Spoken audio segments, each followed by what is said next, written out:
There is a specific kind of quiet that belongs only to the early morning, long before the rest of the world decides to wake up and demand things from you. For a man my age, 72 years old, that quiet is a measure of peace. I can sit in a chair, look out the window at the Carolina sky just beginning to turn gray, and listen to the rhythm of my own body. I listen for the things that used to terrify me. I listen for the heavy, unmistakable thud of blood pushing too hard against the inside of my ears. I feel for the tightness at the base of my neck, the kind that used to radiate down into my shoulders before I even put my shoes on.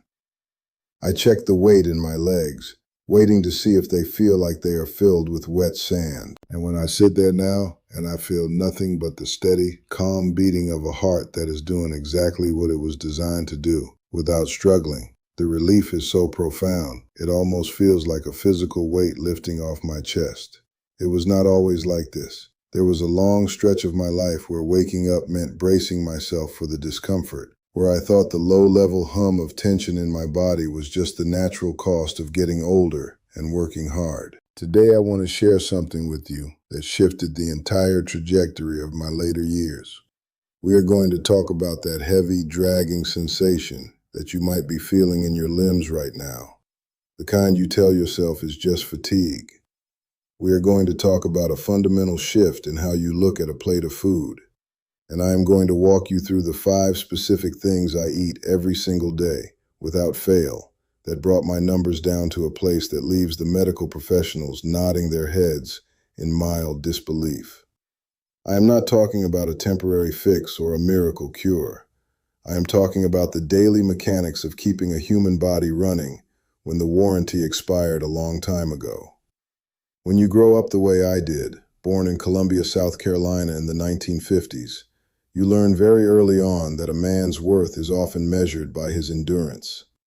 You are taught to carry the load, whatever that load happens to be, and you are taught to do it quietly. I spent decades working in public transit, starting out on the ground and eventually moving up to supervisor roles here in Charlotte. It was an environment built on relentless schedules, crisis management, and stress that you simply swallowed along with your cold coffee. I worked long shifts, ate whatever was quick and available, and completely ignored the signals my body was desperately trying to send me. I believed that because I could physically push through the fatigue, I was fine. I thought strength meant ignoring the warning lights on the dashboard.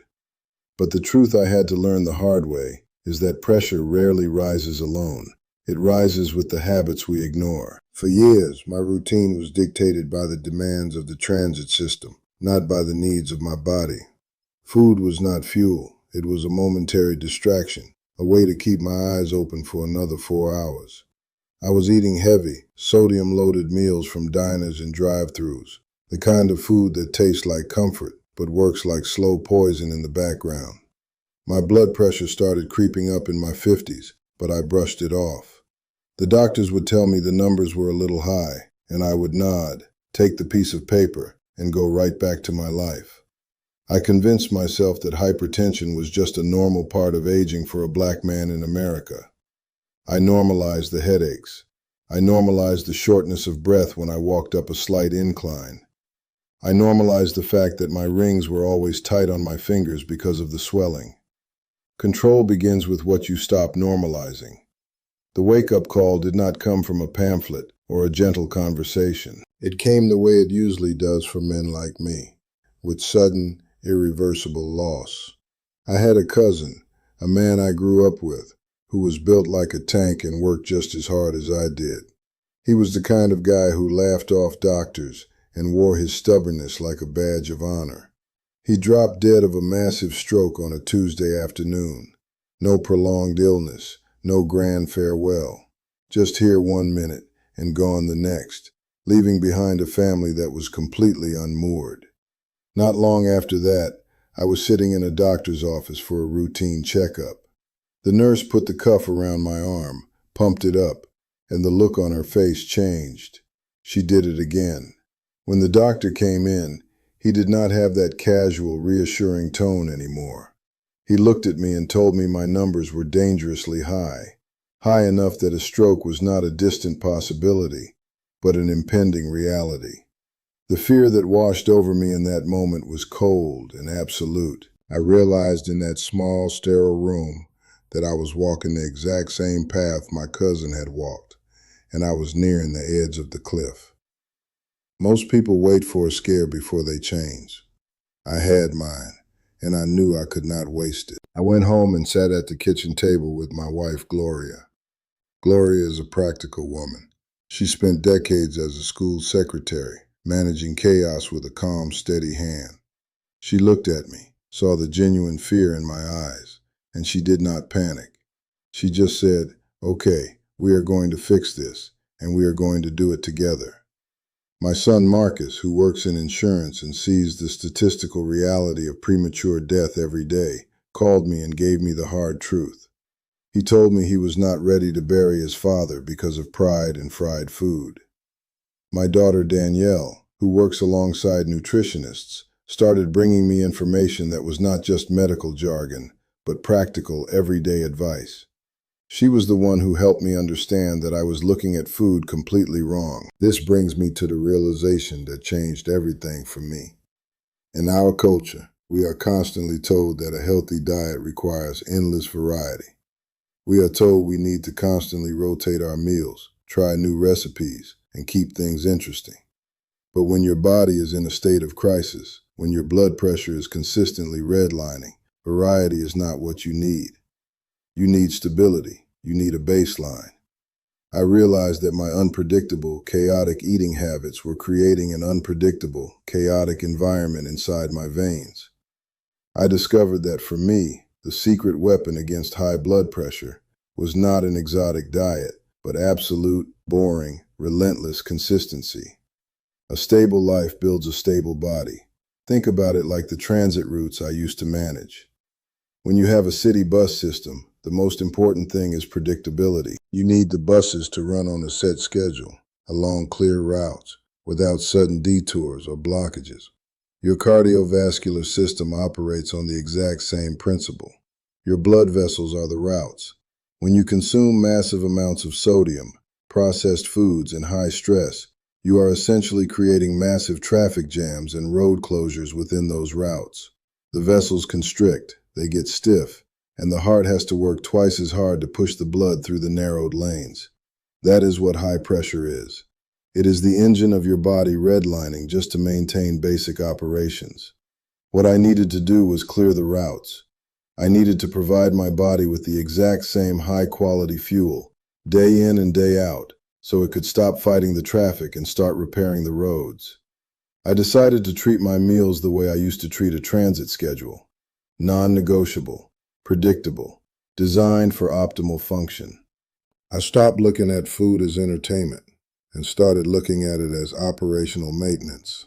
With Danielle's guidance and Gloria's daily support in the kitchen, I built a foundation of 5 specific foods. I eat these 5 things every single day. I do not take weekends off. I do not swap them out because I am bored. The heart pays attention to what we repeat every day. It does not care about what you do once in a while. It cares about the daily compounding effect of your habits. The first thing I eat every single day is a bowl of whole grain oats. I am not talking about the instant oatmeal that comes in a paper packet, loaded with artificial maple flavor and 30 grams of refined sugar. I am talking about plain, rolled, or steel-cut oats. When I first started eating them, they tasted like wet cardboard to me, because my palate was so accustomed to heavy salt and sugar. But Danielle explained the mechanics to me. Oats contain a specific type of soluble fiber that acts like a sponge in your digestive tract. It literally binds to cholesterol and helps pull it out of your system before it can stick to your arterial walls. If my blood vessels are the transit routes, the oats are the street sweepers, clearing the debris out of the lanes every morning.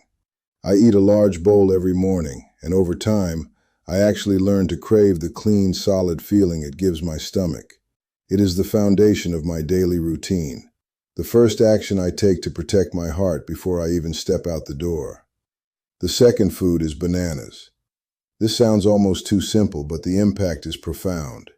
Growing up in the South, We always had bananas around, but usually baked into bread or heavily sweetened. I started eating one raw banana every single day mid-morning. The reason is potassium. For decades, my diet was heavily skewed towards sodium. Processed meats, canned soups, diner food. It is all packed with salt, which forces your body to hold on to water, increasing the volume of blood and driving the pressure up against the vessel walls. Potassium is the natural counterweight to sodium. It helps your kidneys flush the excess salt out of your system through your urine, and it actively relaxes the walls of the blood vessels. Every time I eat a banana, I visualize it as a release valve, slowly letting the excess pressure out of the system. It is a cheap, accessible tool that requires zero preparation, and I do not go a single day without it. The third element of my daily routine is dark leafy greens, specifically spinach or collard greens. Now, my mother used to make the best collard greens in South Carolina, but she cooked them for hours with a heavy smoked ham hock and enough salt to preserve a fish. I had to learn to eat greens differently. Goya and I started buying fresh spinach and preparing it lightly, maybe just wilted in a pan with a tiny bit of olive oil and garlic. Or sometimes I just eat a handful of it raw mixed into my morning meal. The magic in these dark greens is dietary nitrates. When you consume these nitrates, your body converts them into nitric oxide. I did not know what nitric oxide was until my daughter explained it to me. It is a molecule that signals the muscles around your blood vessels to relax and widen. It literally opens up the transit lanes. When the lanes are wider, the traffic flows smoothly and the pressure drops. I make sure a substantial portion of my daily intake involves these greens. I do not care if I have them at lunch or dinner, but they must go into my body every single day. The fourth food is berries, specifically blueberries. I used to think of fruit as a dessert, something you eat when you want something sweet. But blueberries are maintenance tools. Over the years, the constant high blood pressure and the stress of my job had caused invisible damage to the lining of my blood vessels. It is like running a bus over a pothole-filled road for 30 years. Eventually, the suspension takes a beating. Blueberries are packed with antioxidants, specifically flavonoids, which go to work repairing that cellular damage and reducing inflammation in the vessels. I keep a massive bag of frozen wild blueberries in the freezer. Every morning I take a handful and mix them right into my oats. They turn the bowl purple, and they add a natural tartness that replaces the need for any sugar. I look at those berries as the rust protection for my internal plumbing. I do not skip them, because I know the damage is always trying to accumulate, and I have to actively fight it every day.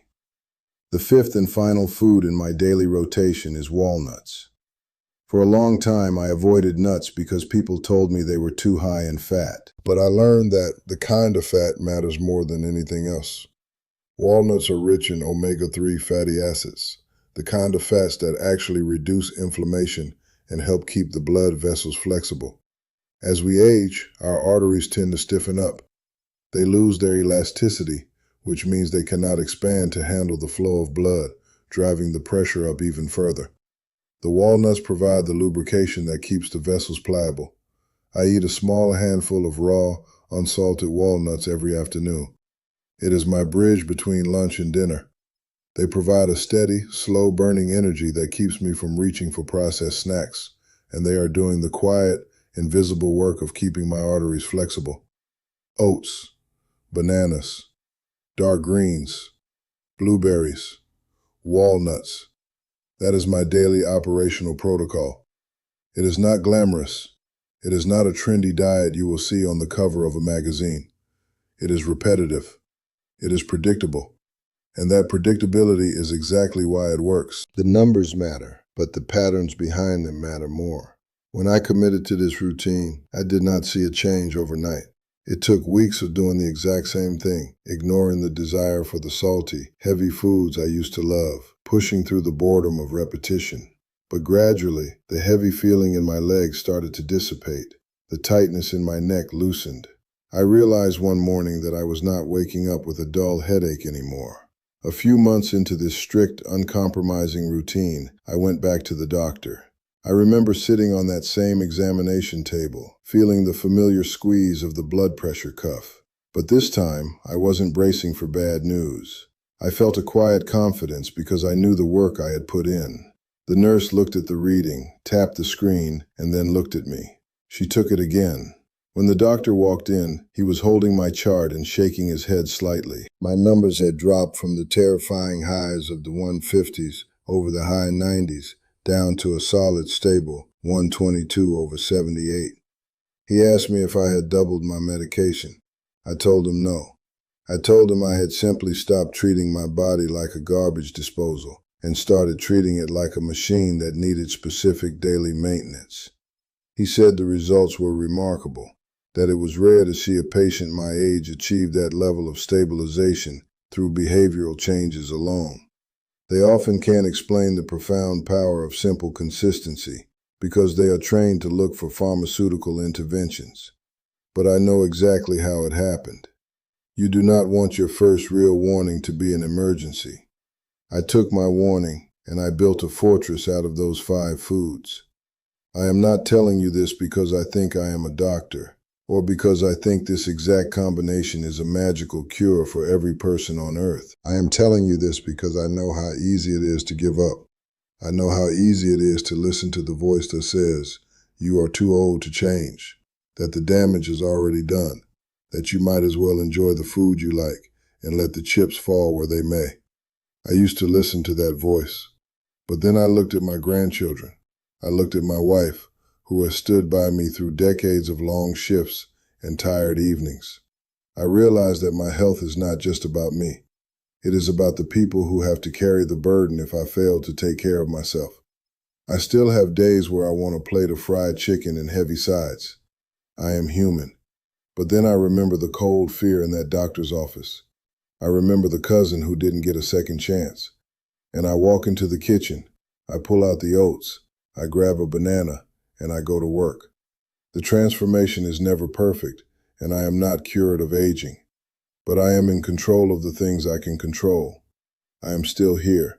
I am still moving. I am still learning how to be a better steward of this body. And tomorrow morning, when the house is quiet and the sky is just turning gray, I will sit down at my table and I will eat the exact same thing I ate today. Because peace of mind is worth a little bit of repetition.